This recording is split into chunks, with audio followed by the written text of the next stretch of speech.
And now to a disaster, the fall of Afghanistan yesterday to the Taliban, radical Islamists who took over the presidential building in the capital without even a fight and set up a new Islamic regime under this man.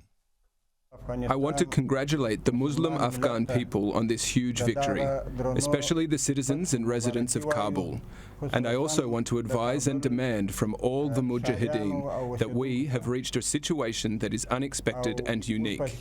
This happened with the help of God, and it must not make us arrogant. Now, for the US, this is a humiliation even worse than the fall of Saigon to the North Vietnamese in 1975. When helicopters had to rescue US diplomats off the roof of the US embassy.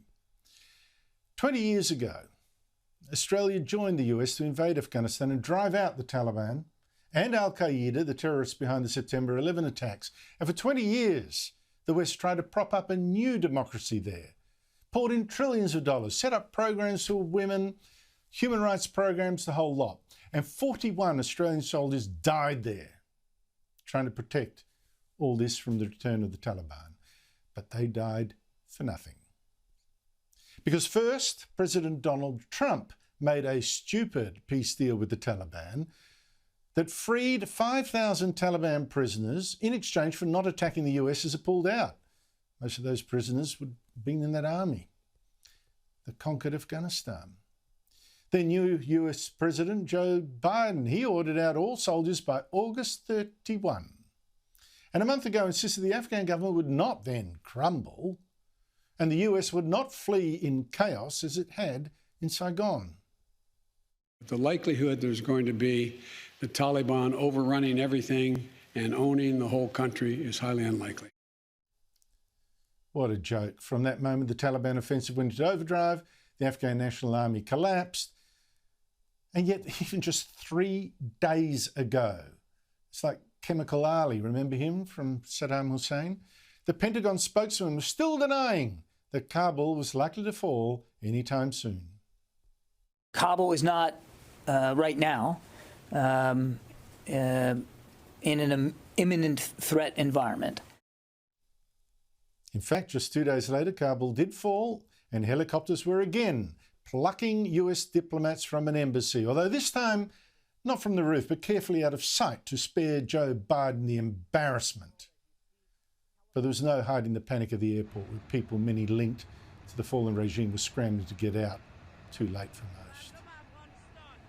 In how many ways is this a disaster? Well, here's some of them. The US now looks weak. China now sees the US may not fight for an ally. That includes Taiwan. That'll probably be the next one. China's loving that. And it's let's now see a Muslim army defeating, in effect, the US, which has left it a fleet of helicopters and other military equipment, with a whole convoy of US-supplied vehicles last seen being driven into Iran. As for women, the Taliban promises it will let girls go to school, it will let them work, as long as they wear a hijab, but images of women are already being removed from beauty salons, and Afghanistan's former Minister for Women fears the worst. Our Prime Minister says this disaster does not prove that Australian soldiers died in vain to save Afghanistan. It's always Australia's cause to fight for freedom, and whatever the result, whatever the outcomes of that, Australians have always stood up for that, and I think that's very important. That is always important. That's what we've always done, and that's why Australia is respected in the way we are. Anyone who has fallen in Australia's uniform, everyone who has fallen in an Australian uniform for our values and under flag, has died in the great cause of freedom. I love the sentiments, but some former Afghan veterans disagree strongly with Scott Morrison, including this retired major of our Special Forces. Truly the biggest embarrassment I've ever lived through on an international phase, to a way that makes me just so ashamed for the position we're in, where we have Australian Defence Force personnel too busy deployed to keeping Australians in their home in Western Sydney, as opposed to being out there on the ground and planning, as we do professionally, as a professional military force, to make sure things like this don't happen. I was joined earlier by Australia's top foreign affairs writer, Greg Sheridan of The Australian. Andrew, it's pretty catastrophic, but it's not the end of the world. It's a terrible disaster for Afghanistan and the poor people of Afghanistan. It represents a colossal, huge, unbelievable failure of strategic policy from the West over the last 20 years. But having said that, the biggest failure is for the leadership of Afghanistan. They've had 20 years of American help and money, and they can't hold their own country despite having many more fighters and much more equipment than the Taliban.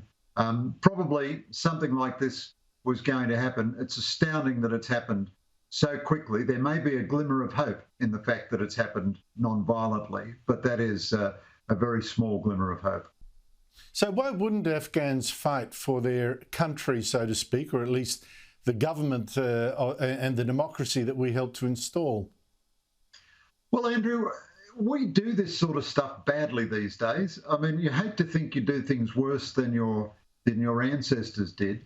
But what the West was doing in Afghanistan was a kind of colonialism, just stripping that term from all its moral freight.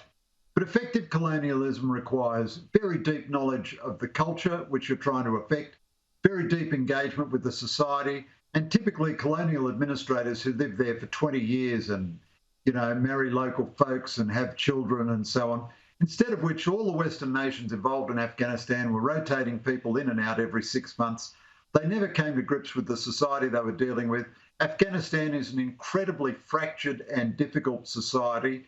The structure of power in Afghanistan meant that we were backing a group of ethnic people who didn't have the support of the Southern Pashtuns, who make up maybe 40% of the population. So it's very difficult to run a counterinsurgency when you've got a guaranteed 40% against you. And then the insurgents always had the support of Pakistan and the safe havens and so on. The Americans could never neutralise that. So I think we had to go in after 9/11, but we should have gone in and out quickly and just enabled people. The only requirements we should have had of the government of Afghanistan was that it wouldn't commit genocide and that it wouldn't support terrorists to attack the West. But by trying to set up, you know, a proto-Western society, we've actually really achieved nothing but misery and a lot of dead people over 20 years. And we're talking about, you know, a lot of people are saying, well, it's a tragedy for women's rights and all that, and a lot of women's rights programs were put up by the West in Afghanistan. Might it be the case that a lot of the Western values don't sing in that Islamic country? And may it be also the case that the Taliban is less radical now than it used to be? Or perhaps I'm speaking in hope more than expectation. No, so those are two, you know, critically important points, Andrew. I remember once getting a briefing in America, or being part of a briefing, by a big group of brilliant Americans who'd just come back from the Middle East. This is 10 or 15 years ago. And they said, guess what, fellas? Liberalism doesn't work in the Middle East. We should just forget all about it. The tiny number of liberals who are there are discredited by their association with us.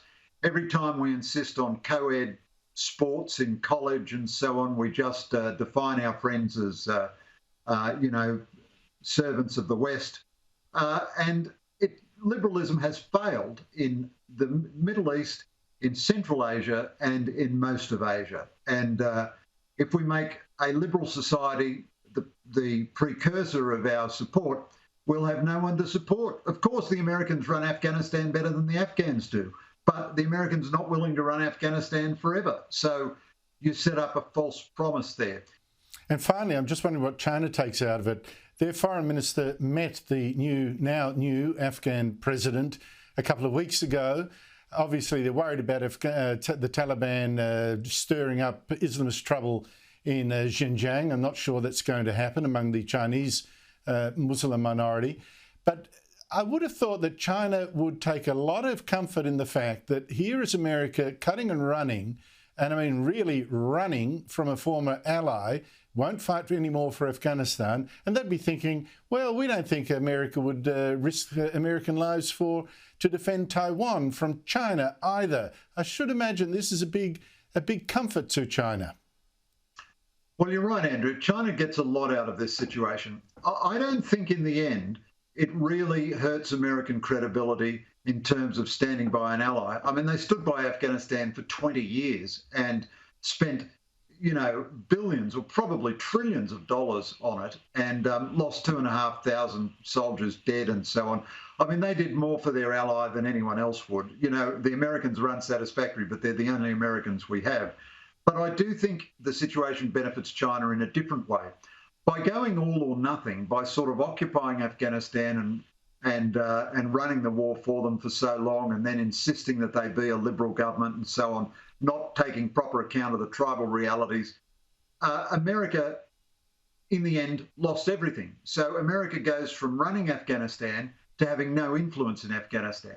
Now, for the moment, China will step into that vacuum. China has no moral qualms dealing with the Taliban. That, you have to be pretty crook before you upset the Chinese Communist Party on human rights grounds. They also think that they can get the Taliban to act against Uyghur insurgents in exchange for money and development and recognition. I think China and Russia will recognise the Taliban pretty quickly.